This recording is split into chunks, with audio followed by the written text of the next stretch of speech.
Assalamualaikum warahmatullahi wabarakatuh. Bismillahirrahmanirrahim. Alhamdulillahi rabbil alamin. Wassalatu wassalamu ala ashrafil anbiya'i wal mursalin.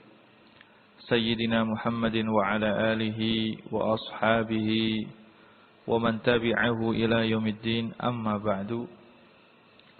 Para pendengar yang saya muliakan, alhamdulillah seperti biasa pada malam hari ini kita bisa berjumpa kembali dalam kajian rutin kita, dalam kajian fikih, kajian kitab takrib.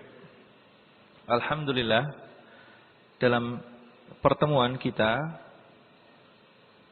pada minggu yang lalu telah kita mulai pembahasan kita mengenai hal-hal yang membatalkan sholat. Dalam kajian kita yang lalu telah kita terangkan, telah kita kaji bahwasanya termasuk yang membatalkan sholat adalah berbicara dengan disengaja. Yang kedua, yang membatalkan sholat adalah bergerak atau gerakan yang banyak dalam sholat. Juga yang terakhir, yang telah kita bahas dalam kajian yang lalu adalah terkenanya najis. Ya, kalau kita dalam keadaan sholat terus badan kita atau pakaian kita terkena najis, yang mana najis tersebut tidak ma'fu, maka batallah sholat kita. Ketiga hal tadi telah kita terangkan dalam kajian kita yang lalu. Untuk kajian kita kali ini masih berkisar tentang pembahasan mengenai hal-hal yang membatalkan sholat. Hal yang keempat yang membatalkan sholat yang disebutkan oleh Imam Abi Suja di sini adalah inkisyaful aurah, terbukanya aurat.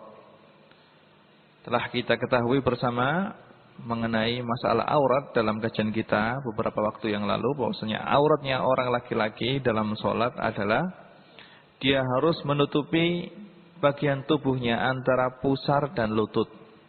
Antara pusar dan lutut ini adalah auratnya orang laki-laki ketika dia dalam sholat yang harus ditutup, tidak boleh terbuka. Untuk auratnya orang perempuan dalam sholat adalah semua badannya kecuali wajah dan telapak tangan. Semua badannya harus ditutup, termasuk kedua telapak kaki juga harus tertutup secara rapat. Kalau auratnya orang yang sholat, baik orang laki-laki atau orang perempuan, terbuka, kalau terbukanya tadi dibuka oleh orang yang sholat tersebut dengan sengaja membuka auratnya, maka batallah sholatnya langsung. Jadi kalau ada orang dalam keadaan sholat, terus dia membuka auratnya disengaja, maka seketika itu juga batallah sholatnya. Kalau dia membuka aurat tidak disengaja, misalnya lupa kalau dia dalam keadaan sholat, atau tidak disengaja, garuk-garuk misalnya, terus terbuka auratnya, maka kalau dia menutup auratnya secara langsung, maka sholatnya tidak batal. Maka sholatnya tidak batal. Tapi kalau terbuka terus dibiarkan, maka batallah sholatnya. Jadi perinciannya adalah kalau orang tersebut membuka auratnya dengan disengaja, maka sholatnya seketika itu juga batal hukumnya. Kalau dia membuka auratnya dengan tidak disengaja, kalau ditutup secara langsung, maka sholatnya tetap sah. Tapi kalau dibiarkan, maka sholatnya batal. Hal ini karena apa? Karena seperti yang kita jelaskan dalam kajian kita yang lalu, bahwasanya menutup aurat adalah syarat sahnya sholat. Kalau auratnya terbuka, berarti sholatnya tidak sah. Begitu juga jika auratnya terbuka, dibuka oleh angin. Misalnya ada angin berhembus secara kuat, misalnya sampai auratnya terbuka. Kalau aurat tadi itu ditutup secara langsung, maka sholatnya tetap sah. Jadi kalau ada angin berhembus secara kuat, membuka sarungnya misalnya, terus langsung ditutup, maka sholatnya tetap sah. Tapi kalau dibiarkan terbuka sampai terbuka auratnya, maka sholatnya batal. Itu kalau yang membuka adalah angin. Tapi kalau yang membuka itu hewan misalnya, dibuka oleh kera misalnya, atau temannya bergurau bercanda dengan dia, sedangkan dia dalam keadaan sholat terus membuka auratnya, maka kalau dibuka oleh temannya, maka sholatnya langsung batal. Meskipun ditutup secara langsung menurut pendapat yang mu'tamad, sebagaimana disebutkan oleh Imam Al-Bajuri dalam hasyiahnya. Jadi kalau yang membuka itu angin berhembus kencang terus membuka auratnya, kalau ditutup langsung maka sholatnya sah. Kalau dibiarkan maka sholatnya batal. Kalau auratnya tadi itu dibuka oleh temannya atau dibuka oleh hewan atau anak kecil, meskipun ditutup langsung tetap sholatnya batal menurut pendapat yang mu'tamad. Ini adalah mengenai inkishaful aurah, terbukanya aurah, seperti yang saya sebutkan tadi. Kenapa terbukanya aurat kok membatalkan sholat? Karena jawabnya adalah karena menutup aurat adalah syarat sahnya sholat. Kalau hal ini tidak dipenuhi, maka sholatnya tidak sah. Hal berikutnya yang membatalkan sholat adalah al-uklu wasyurbu, memakan makanan atau minum minuman. Kalau ada orang dalam keadaan sholat terus makan atau minum, maka batalah sholatnya kalau dilakukan hal tersebut dengan disengaja. Karena makan dan minum adalah bertentangan dengan sholat. Karena sholat, seorang muslim yang sedang dalam keadaan sholat, maka dia dituntut untuk konsentrasi penuh dan khusyuk. Karena dia dalam keadaan ini adalah sedang menghadap kepada Allah Subhanahu wa ta'ala. Maka setiap hal yang bertentangan dengan hal tersebut, maka hal itu adalah membatalkan sholatnya. Termasuk hal yang bertentangan dengan khusyuk adalah bila orang tersebut dalam keadaan sholat terus makan atau minum. Terus makan atau minum. Kalau orang tersebut makan atau menelan sesuatu atau meneguk air misalnya, kalau dilakukan dengan sengaja dan tahu bahwasanya hal tersebut adalah membatalkan sholat, maka batallah sholatnya seketika itu juga. Meskipun yang ditelan adalah makanan yang sangat sedikit sekali. Misalnya sisa nasi berada di antara giginya. Misalnya dia ketika makan, setelah makan langsung sholat tanpa berkumur terlebih dahulu. Terus di antara giginya itu ada makanan yang tersisa. Kalau dia tahu bahwasanya menelan makanan hukumnya adalah membatalkan sholat, terus dia telan dengan sengaja, maka batallah sholatnya seketika itu juga. Meskipun yang ditelan adalah sesuatu yang sangat kecil sekali. Begitu juga kalau misalnya dia sehabis makan permen, terus gulanya masih tersisa di lidahnya, terus ditelan. Kalau dia tahu bahwasanya menelan itu adalah membatalkan sholat, maka batallah sholatnya. Nah, terus caranya bagaimana? Ya dikeluarkan. Kalau dia dalam keadaan sholat, terus menemukan di sela-sela giginya makanan, ya kalau tidak ingin bahwasanya makanan tersebut akan masuk ke perutnya, maka dikeluarkan. Atau diambil dengan tangannya secara pelan-pelan, terus dimasukkan ke sakunya. Atau kalau misalnya bercampur dengan ludah misalnya, maka bisa diludahkan, dimasukkan ke dalam kantong bajunya. Hal tersebut adalah menjaga agar sholat kita tidak batal. Karena membatalkan sholat, kalau tidak ada sebabnya hukumnya adalah haram. Karena sholat yang dilakukan adalah sholat wajib. Jadi kalau membatalkan sholat wajib, sholat asar atau sholat zuhur tanpa ada sesuatu sebab, maka hukumnya adalah haram. Kecuali kalau dia menelan makanan tanpa disengaja. Lupa kalau dia dalam keadaan sholat. Terus makanan yang ada di mulutnya tertelan. Atau dia orang yang bodoh tentang hal ini. Dan bodohnya ini bodoh yang bisa diterima, yang beralasan. Atau dalam bahasa Arabnya bodoh ma'dzur, jahlun ma'dzur. Jahlun ma'dzur atau bodoh yang bisa diterima dalam hal ini, itu bodoh yang bagaimana? Bodoh kalau orang tersebut jauh dari ulama, tidak mengerti cara-cara sholat dikarenakan karena dia tumbuh mulai kecil jauh dari ulama. Atau dia baru saja masuk Islam, belum mengetahui cara-cara sholat secara mendetail. Maka orang yang bodoh seperti ini, kalau dia menelan sesuatu ke dalam perutnya, kalau yang ditelan itu sedikit, maka salatnya tidak batal. Tapi kalau yang ditelan itu banyak, maka batallah salatnya. Batallah salatnya. Dan untuk ukuran sedikit dan banyak ini, ulama berbeda pendapat. Ada yang mengatakan menurut uruf.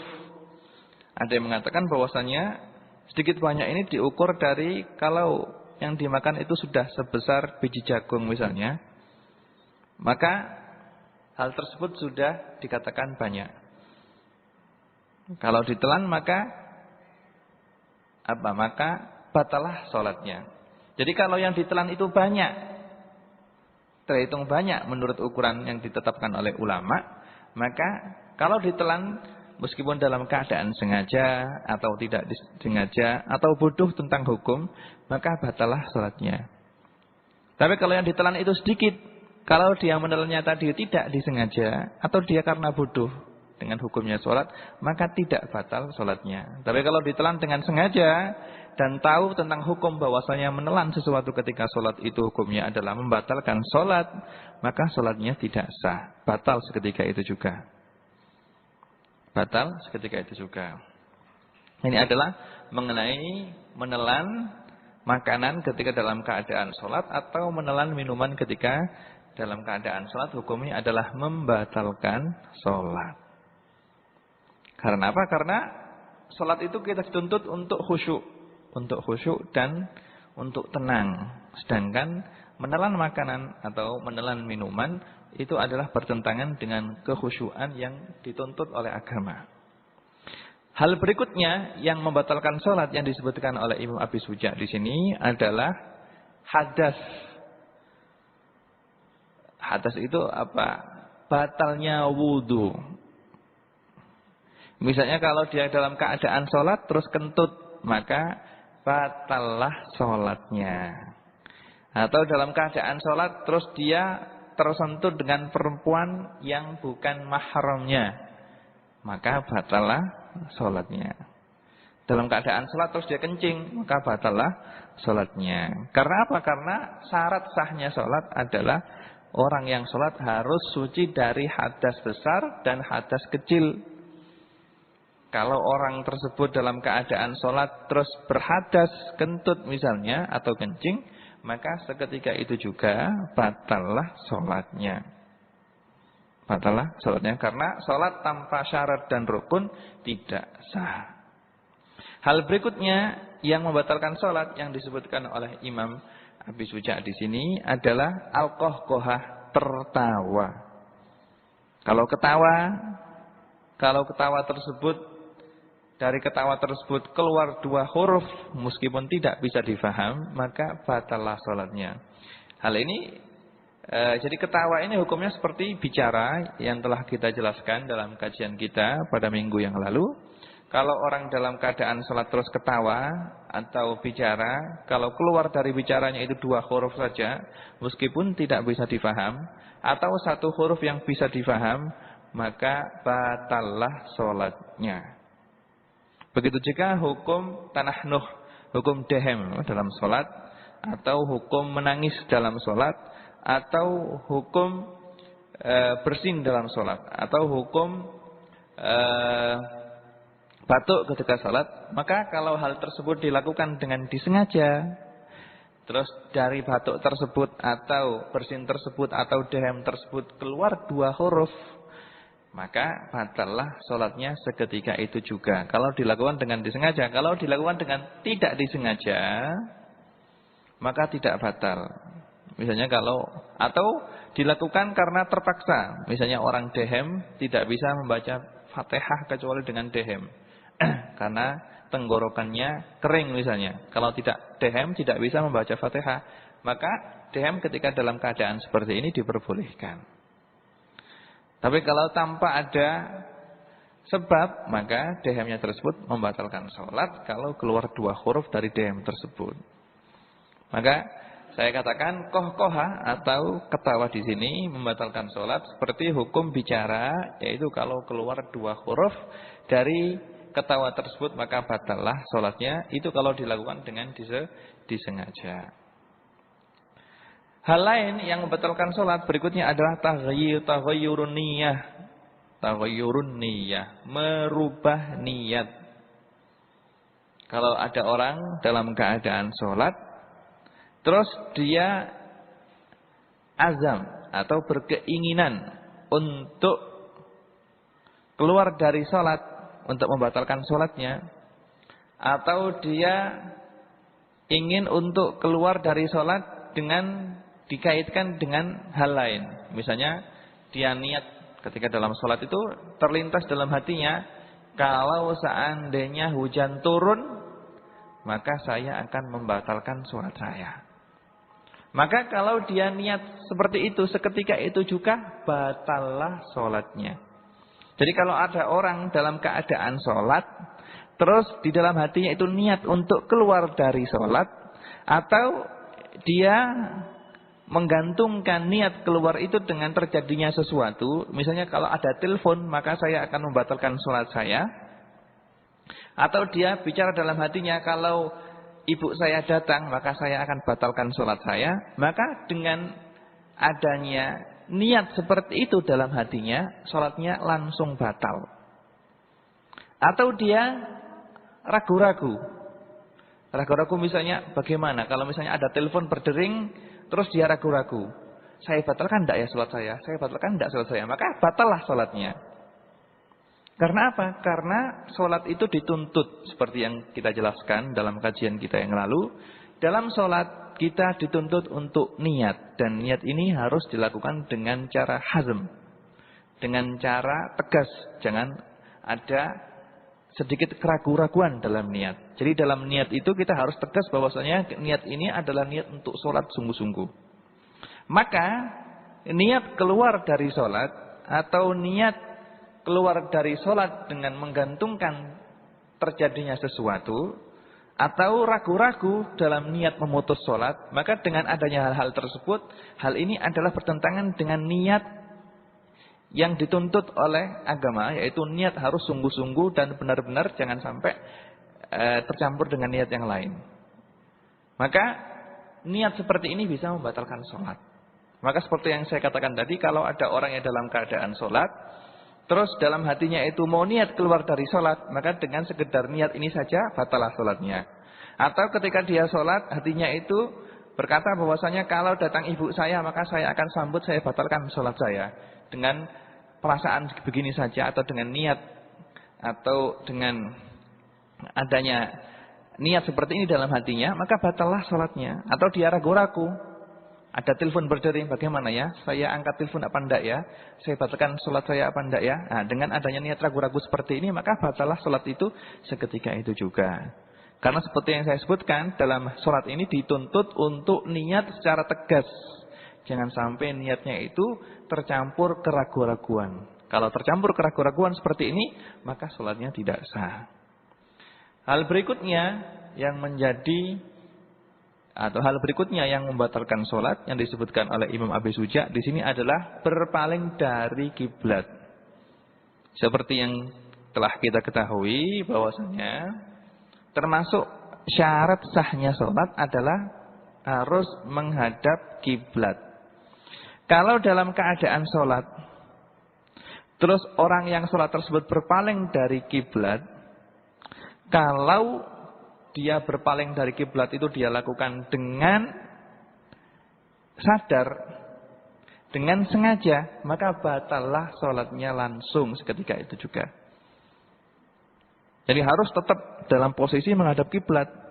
Tapi kalau dia sengaja berpaling dari kiblat tanpa ada hal yang mengharuskan dia dengan disengaja dan tahu bahwasanya berpaling dari kiblat itu membatalkan sholat, maka dengan berpaling tersebut batallah sholatnya.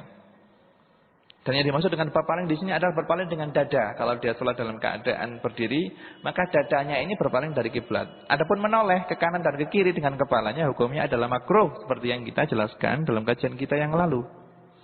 Jadi yang dimaksud dengan berpaling dengan kiblat ini adalah berpaling dengan dadanya,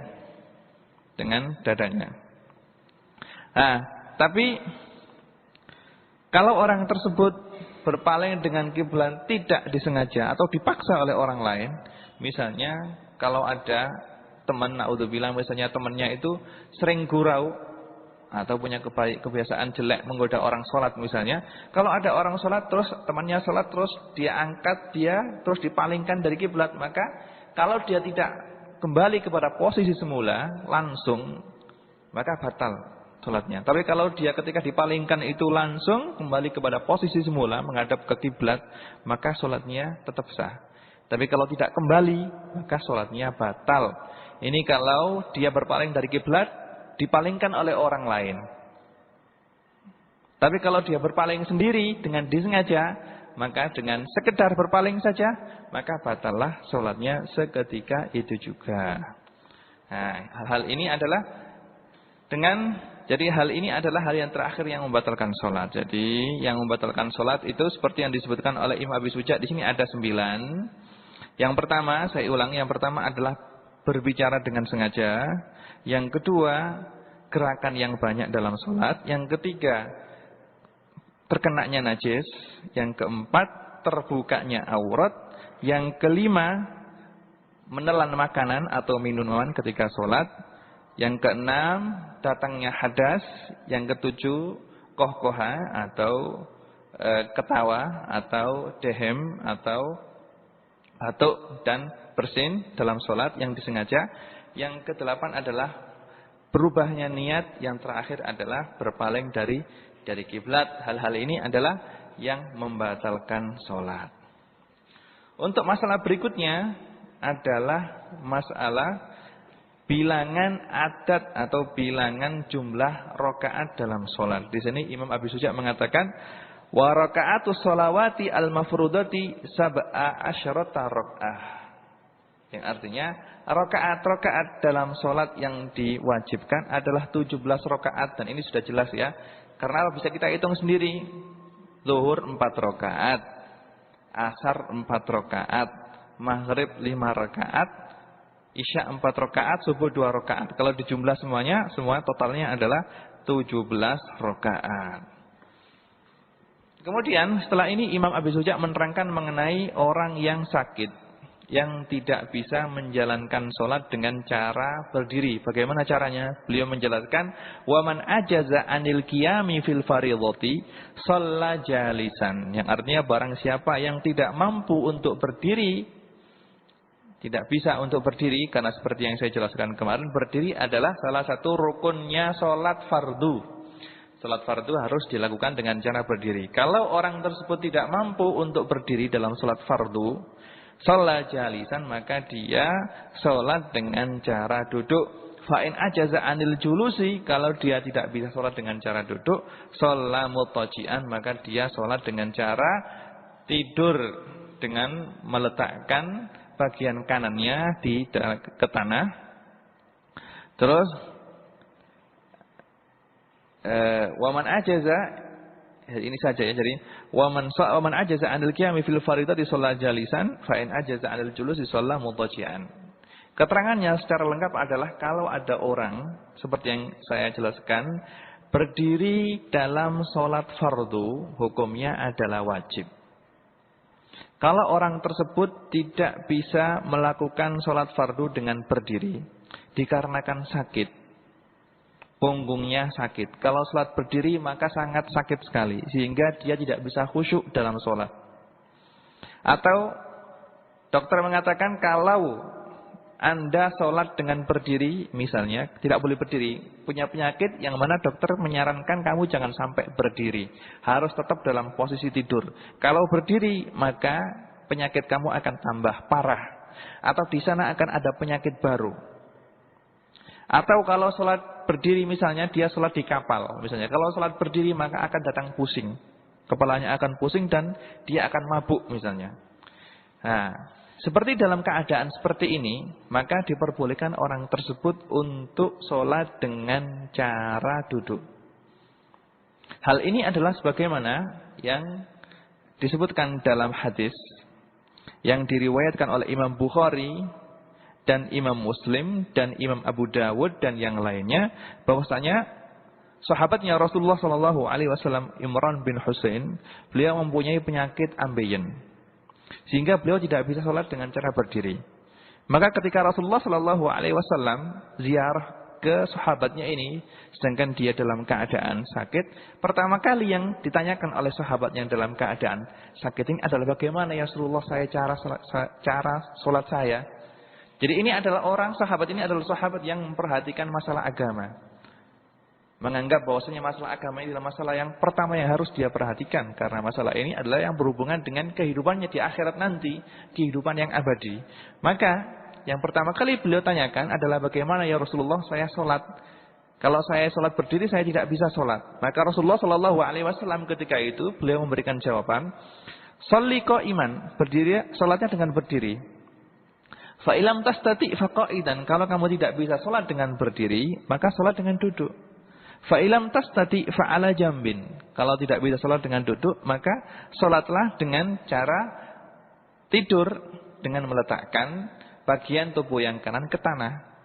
Kepalanya di utara, kakinya di selatan.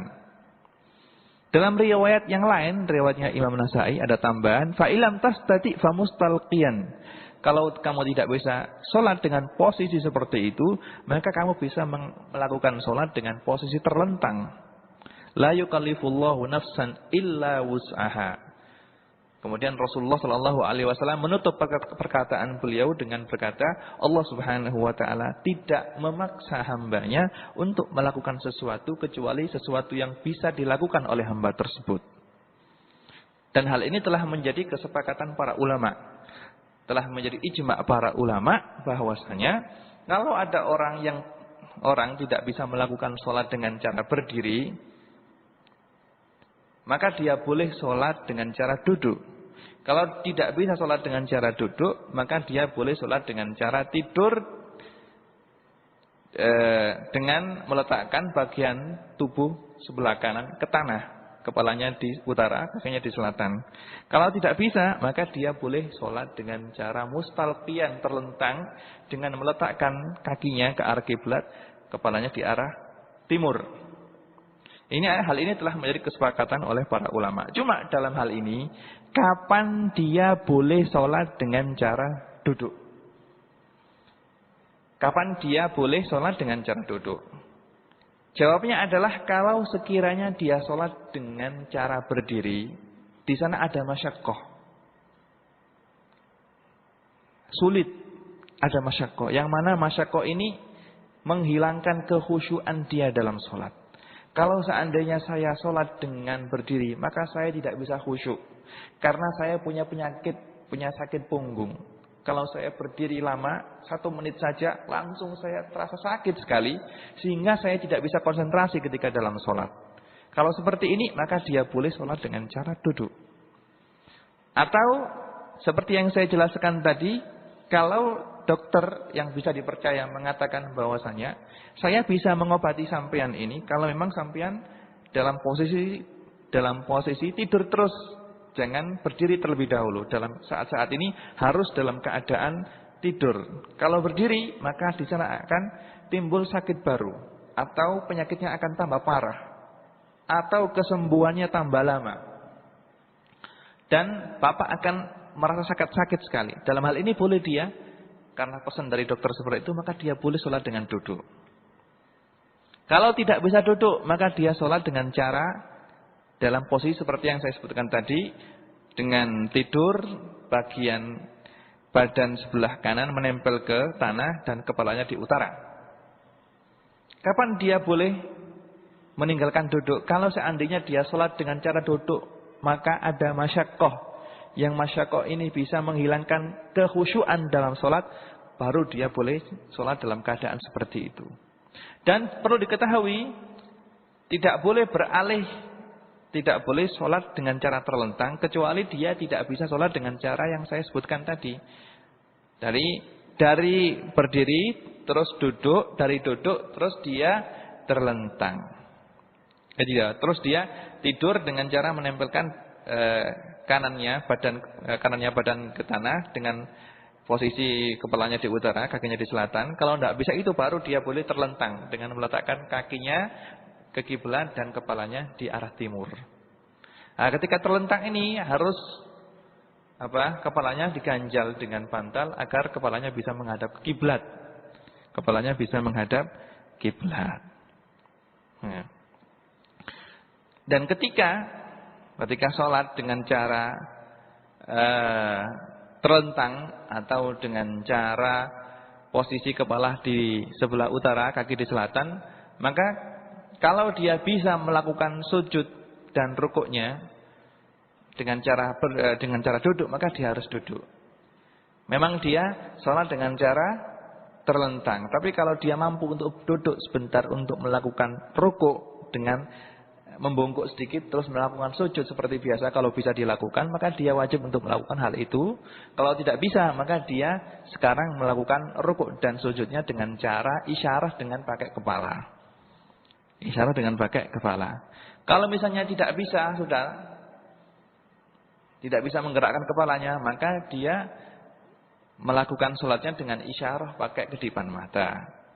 Kalau juga orang tersebut sudah penyakitnya sangat parah sekali, misalnya kena stroke, sehingga sampai menggerakkan atau mengedipkan mata saja tidak bisa, maka sholatnya adalah dengan cara menjalankan sholatnya dalam hati. Dan perlu diketahui, selagi dia bisa ngomong, maka semua bacaan yang wajib dia baca dalam sholat harus diucapkan dengan jelas. Tidak boleh dibaca dalam hati. Tapi kalau seandainya dia sudah tidak bisa ngomong lagi, tidak bisa mengucapkan bacaan dalam sholat, maka dia boleh membaca bacaan dalam sholat seperti Fatihah dan tasyahud, dibaca dalam hatinya saja. Kalau memang dia tidak bisa mengucapkan pakai mulut, tapi selagi dia bisa mengucapkan pakai mulut, maka dia wajib untuk mengucapkannya pakai mulut. Harus dia bisa mendengarkannya sendiri, seperti yang saya jelaskan dalam kajian-kajian yang lalu.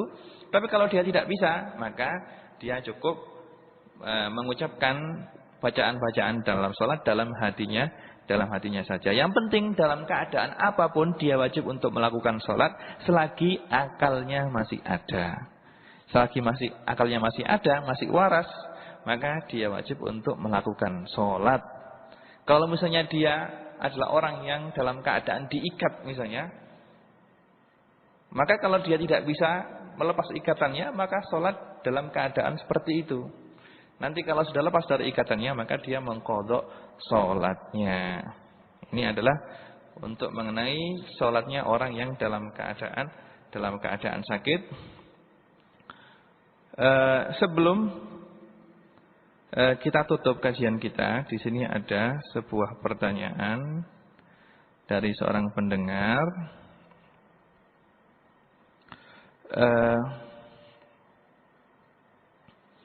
Ini bagaimana hukumnya orang yang sholat dalam keadaan mulutnya merasa pedas karena habis makan sambal? Apakah sholatnya harus mengulang atau dia sholat sampai pedasnya hilang? Ya, ini dalam keadaan seperti ini yang saya sarankan adalah jangan sampai, kalau memang waktunya masih lama ya, maka saya sarankan jangan sampai sholat terlebih dahulu sebelum pedasnya hilang. Sebelum pedasnya hilang, sehingga dalam keadaan sholat dia bisa konsentrasi penuh dengan sholatnya. Tapi kalau misalnya dia tidak bisa, waktunya sudah mau habis misalnya, dia harus sholat, paling tidak dia harus berkumur, sehingga sisa-sisa makanan yang ada di mulutnya sudah hilang sama sekali. Adapun rasa pedas saja, yang tinggal cuma rasa pedas saja, tidak ada barangnya di dalam mulutnya, maka sholatnya tetap sah. Kalau memang yang tertinggal cuma pedas saja, maka sholatnya tetap sah. Yang tidak sah itu kalau dia menelan sesuatu ke dalam perutnya, maka sholatnya tidak sah. Tapi kalau sudah hilang semuanya, tinggal rasa pedasnya saja, maka sholatnya tetap sah, tidak batal. Tapi yang saya sarankan, selagi dia dalam keadaan seperti ini, maka jangan tergesa-gesa sholat terlebih dahulu. Hilangkan dulu pedasnya. Kalau sudah hilang dan sudah tenang, baru mengerjakan sholat. Baru mengerjakan sholat. Ada lagi, apa hukumnya sholat menggunakan sarung yang bolong karena kena rokok? Kalau sarung kita bolong kena rokok, kalau bolongnya itu besar, sekiranya kalau sarung tersebut menempel ke tubuhnya, kelihatan warna kulitnya, maka sholatnya tidak sah. Jadi hati-hati, jangan sampai kita sembrono dalam hal ini. Bagi perokok misalnya, hendaknya dia kalau merokok memperhatikan jangan sampai latunya itu kena sarungnya. Kalau latunya itu kena sarungnya sampai bikin bolong sarungnya, maka kalau bolongnya itu sekiranya besar, sekiranya warna kulit bisa kelihatan, kalau menempel sarungnya kelihatan warna kulitnya, maka kalau dalam keadaan sholat terus sarungnya itu menempel ke kulitnya, maka akan terlihat kulitnya. Kalau terlihat kulitnya, maka batalah sholatnya. Batalah sholatnya karena menutup aurat hukumnya adalah wajib dalam sholat. Dan yang dimaksud dengan menutup aurat dalam keadaan sholat ini adalah menutup warna kulit. Ya. Terus ada pertanyaan lagi, apa hukumnya membasuh telinga kiri kanan secara bersama? Dalam wudu membasuh telinga itu bersamaan. Jadi membasuh telinga itu dibasuh secara bersamaan, ya, secara bersamaan. Jadi kalau wudu yang dibasuh itu bukan telinga kanan dulu terus telinga kiri, tidak dibasuh secara bersama. Adapun membasuh tangan dan kaki, maka membasuh tangan kanan dahulu kita basuh 3 kali, baru kita basuh tangan kiri 3 kali. Jangan kok membasuh tangan kanan sekali, terus tangan kiri sekali 3 kali, tidak. Itu salah. Caranya adalah membasuh tangan kanan terlebih dahulu 3 kali, baru tangan kiri 3 kali. Begitu juga kaki kanan dahulu 3 kali, kaki kiri 3 kali. Nah, kalau membasuh pipi dan membasuh telinga, ini dibasuh secara bersamaan. Pertanyaan lagi, bergerak dalam sholat, dalam hadis Nabi SAW pernah beliau membuka pintu lalu melanjutkan sholat. Ini bagaimana? Saya tidak pernah mengetahui kalau di sana ada hadis yang menyebutkan bahwasanya Rasulullah SAW dalam keadaan sholat terus membuka pintu terus kembali kepada sholatnya. Saya tidak pernah mendapatkan hadis ini, ya. Maaf, saya tidak pernah mendapatkan hadis ini. Mungkin kalau si penanya bisa menyebutkan di kitab apa, nanti bisa saya cari. Dan saya ingin tahu derajat daripada hadis itu, apakah hadis sahih atau hadis hasan. Cuma sebatas pengetahuan saya tidak pernah mendapatkan hadis bahwasanya Rasulullah SAW dalam keadaan sholat, terus ada sahabat yang mau masuk atau orang yang mau masuk terus membukakan pintu terus kembali kepada sholatnya. Saya tidak pernah menjumpai hadis seperti itu. Pertanyaan lagi, Ustadz menyebutkan kalau kita menelan sisa makanan batal sholatnya. Apa ada dalil hadisnya? Menelan sisa makanan itu hukumnya adalah membatalkan sholat kalau dilakukan dengan cara apa? Dengan cara sengaja dan tahu bahwasanya hal itu adalah membatalkan sholat, baik yang ditelan itu sedikit atau banyak. Hal ini adalah diambil dari hukum yang secara umum, ya. Hukum secara umum di sana Rasulullah SAW menyebutkan beberapa hal yang membatalkan sholat, Yang mana dari hadis-hadis yang disebutkan dari Rasulullah SAW bisa kita ambil kesimpulan bahwasanya setiap sesuatu yang yunafis sholat atau bertentangan dengan keadaan orang yang sholat, maka hal tersebut membatalkan sholat. Dari hal ini para ahli fikih merumuskan bahwasanya makan dan minum atau menelan sesuatu ketika orang dalam keadaan sholat adalah sesuatu yang bertentangan dengan keadaan orang yang sholat itu sendiri. Ya, dari sini maka para fuqaha mengatakan bahwasanya menelan sesuatu hukumnya adalah membatalkan sholat. Itu adalah diambil dari hukum yang umum. Secara umum di sana banyak sekali hadis dari Rasulullah SAW. Dari hadis-hadis tersebut diambil kesimpulan oleh para ahli fikih bahwasanya kullu syai'in yunafis shalah fahuwa yubtilus shalah. Setiap sesuatu yang bertentangan dengan hay'ah atau keadaan orang yang sholat, maka hukumnya adalah membatalkan sholat.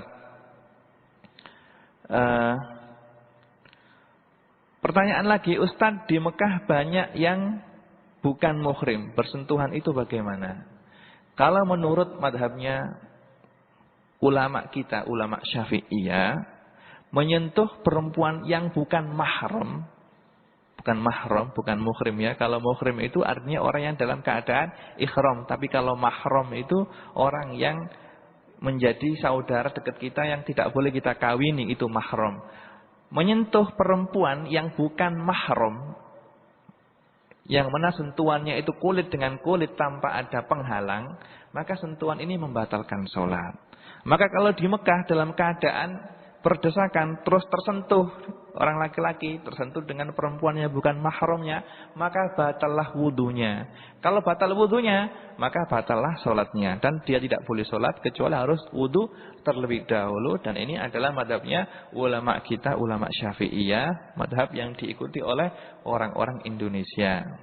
Nah, di sana ada madhab lain yang mengatakan bahwasanya bersentuhan dengan perempuan yang bukan mahram itu tidak membatalkan sholat. Dan ini adalah madhabnya Imam Abu Hanifah. Madhabnya Imam Abu Hanifah. Maka kalau dalam keadaan berdesakan, misalnya dalam keadaan tawaf, itu orang yang tawaf harus selalu punya wudu, tidak boleh wudunya batal. Ya. Kalau dalam keadaan tawaf ifadah dalam masa haji yang sangat berdempetan sekali, berdesakan, kalau tidak bisa menghindar dari sentuhan orang perempuan yang bukan mahram, maka dalam keadaan seperti ini kita boleh bertaklid dengan madhabnya Imam Abu Hanifah yang mengatakan bahwasanya menyentuh perempuan bukan membatalkan sholat. Dalam keadaan yang sulit seperti ini kita boleh mengambil pendapatnya Imam Abu Hanifah. Dan ini pertanyaan yang terakhir. Bunyinya, saya mempunyai teman Ustadz. Dia tengkar sampai cerai. Tapi dia tidur bareng lagi sama yang dicerainya itu. Bagaimana ini Ustadz? Hukumnya tidak boleh. Kalau istrinya itu sudah dicerai, maka istri tersebut hukumnya adalah perempuan ajnabiyah. Jadi harus diperhatikan, kalau ada seorang laki-laki telah menceraikan istrinya, maka istri yang telah dicerai tidak boleh dikumpuli. Kecuali kalau dia niat untuk rujuk kembali. Kalau dia niat rujuk, maka dia mengatakan saya mau merujuk istri saya, baru dia boleh mengumpuli istrinya. Itu kalau tolaknya masih tolak 1 atau tolak 2. Tapi kalau sudah ditalak 3 kali, maka perempuan tadi sudah menjadi perempuan asing bagi dia dan tidak boleh kholwat bersamaan, berdua-duaan, tidak boleh. Apalagi tidur bersama, tidak boleh. Yang penting perempuan yang telah diceraikan oleh suaminya, maka perempuan tersebut untuk suaminya tadi adalah dia terbilang perempuan asing. Maka tidak boleh berhalwat, berdua-duaan, di sepi-sepian tidak boleh. Atau bahkan yang lebih parah lagi kalau tidur bersama, maka jelas tidak boleh. Kecuali kalau dia sudah merujuk perempuan tadi dengan mengatakan bahwasanya saya merujuk kamu kembali. Itu kalau tolaknya masih tolak 1 atau tolak 2. Tapi kalau sudah tolak 3, tolak bain, maka sudah tidak boleh berkumpul dan perempuan tadi sudah menjadi perempuan lain.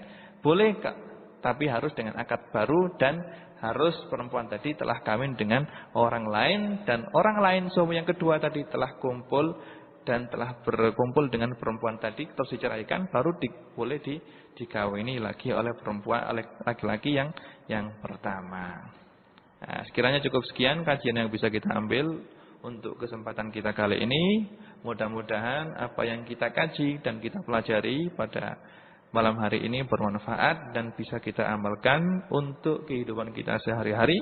Nasallallahu subhanahu wa ta'ala ayyarzuqana ilman nafi'a wa yarzuqana amalan maqbula wa yaj'ala ilmana hujjatan lana la hujjatan alaina.